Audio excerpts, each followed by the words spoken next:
आज की इस वीडियो में हम बात करेंगे भगवान जगन्नाथ जी के बारे में। क्या आप लोगों को पता है भगवान जगन्नाथ कौन है? क्या आप लोगों को पता है भगवान जगन्नाथ के भव्य मंदिर क्यों पुरी में ही बनाया गया? क्या आप लोगों को पता है कि भगवान जगन्नाथ जी की जो मूर्ति है लकड़ी से ही क्यों बनाया जाता है?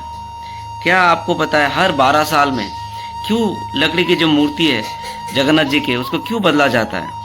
क्या आप लोगों को पता है कि हर साल भगवान के जो जगन्नाथ जी के, सुभद्रा जी के, बलराम जी के इस मूर्ति को रथ में बिठाकर क्यों खींचा जाता है? नमस्कार, जय श्री राम, राधे राधे। मैं अनु विश्वास आज इस वीडियो में कोशिश करूंगा कि हर एक सवाल का जवाब दे पाऊं, आप लोगों को भगवान जगन्नाथ जी के बारे में बता सकूं। तो इस वीडियो को शुरू करने से पहले आप सभी भक्तों से निवेदन है कि कमेंट में जाकर एक बार कृपया जय जगन्नाथ लिख दीजिएगा। तो चलते हैं हमारे पहले सवाल की ओर। पहला सवाल, भगवान जगन्नाथ जी कौन है? तो ठीक आज से 5000 साल पहले महाभारत के युद्ध के दौरान कौरवों की विनाश हो गई थी। इस विनाश को देखते हुए उनके माता गांधारी ने श्री कृष्ण को श्राप देते हुए ये कहती है, जिस तरह से कौरवों की विनाश हुई उसी तरह श्री कृष्ण के और उनके वंशज के विनाश हो जाएगी। ठीक उससे 37 साल बाद श्री कृष्ण जंगल में आराम कर रहे थे और शिकारी जारा हिरन समझते हुए श्री कृष्ण के पैर पे जब तीर मारते हैं, तब शिकारी जारा श्री कृष्ण से माफी मांगते हैं, पश्चाताप करते हैं। लेकिन श्री कृष्ण शिकारी को यह बोलते हुए समझाते हैं, हमारे पूर्व जन्म में जब मैं राम था और तुम बाली थे तो तुमको मैंने छल से मार दिया था, तो उसी के कर्मों का फल आज मुझे मिल रहा है। इसी तरह श्री कृष्ण ने अपने शरीर को त्याग देते हैं। श्री कृष्ण के मृत्यु की खबर मिलते ही पांडव कृष्ण के देह का अंतिम संस्कार करने लगे। उनके देह को तो जला पाए लेकिन हृदय को जला नहीं पाए। आज उस हृदय को नीलमणि या ब्रह्म प्रदात के नाम से जाना जाता है। फिर पांडवों ने मिलकर उस हृदय को लकड़ी के अंदर डालकर नदी में बहा देते हैं। उस नदी से बहते हुए समुद्र जाता है। बहुत साल बहने के बाद पुरी के तट पर पहुंचता है और पुरी में राज कर रहे थे राजा इंद्रदुम्ना। और राजा इंद्रदुम्ना जो कि विष्णु भगवान के बहुत बड़ा भक्त थे। विष्णु भगवान उनके सपनों में दर्शन देते हुए कहता है कि समुद्र किनारे एक लकड़ी है, वो लकड़ी लेके आके उसे मूर्ति बनाकर पूजा करे और एक भव्य मंदिर बनाए।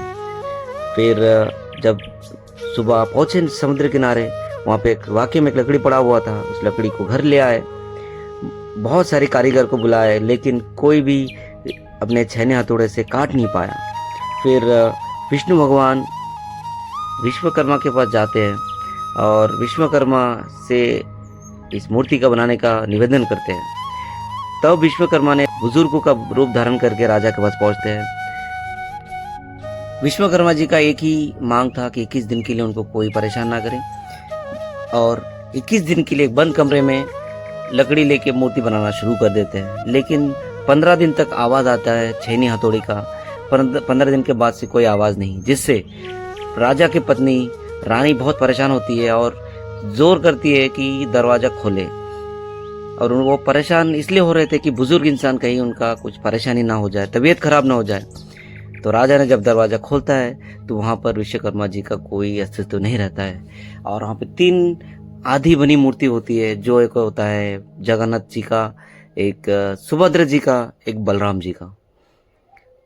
फिर राजा बहुत परेशान हो जाता है। फिर विष्णु जी का पूजा करने लगता है। विष्णु भगवान उनको सपने में दर्शन देते हुए ये बोलता है कि यही मेरा रूप है, आधा अधूरा के ही आप पूजा पाठ करो, इसका ही मंदिर बनाओ।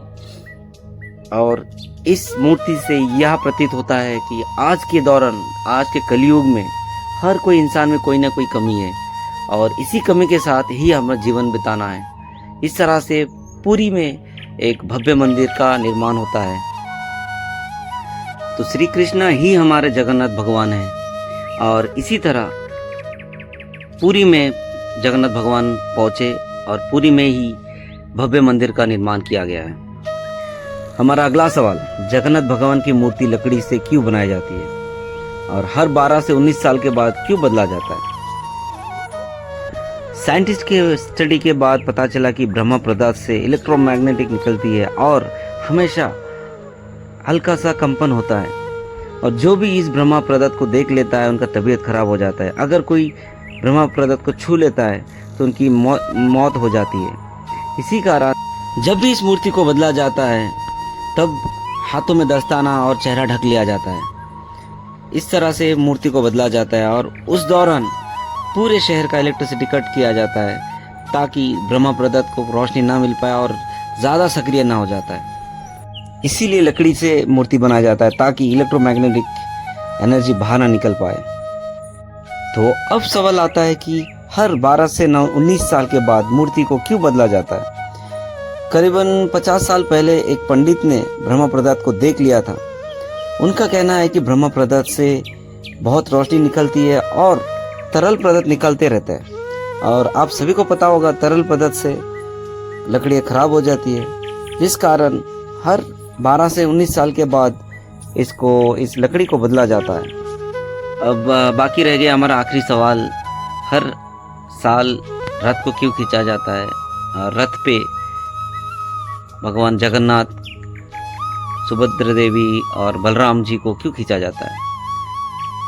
सुभद्रा देवी अपने भाइयों से निवेदन करती है कि उनको द्वारका नगरी देखना है, इसीलिए दोनों भाइयों के साथ रथ लेकर निकल पड़ते हैं द्वारका नगरी के शहर के लिए।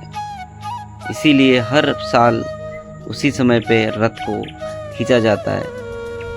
इस वीडियो को बनाने का एक ही मकसद है, हमारे जो यूथ है जो मूर्ति पूजा से भागने लगते हैं, जो पूजा पाठ से भागने लगते हैं, मेरे वीडियो से देखकर अगर उनको थोड़ी नॉलेज बढ़ता है तो मैं बहुत भाग्यशाली बनूंगा। सारे भक्तों से एक ही निवेदन है, कमेंट में एक बार जय श्री कृष्ण, जय जगन्नाथ लिख दे, और मेरे पोस्ट अच्छे लगे तो शेयर के साथ साथ लाइक भी कीजिएगा। जय श्री राम, जय जय जगन्नाथ।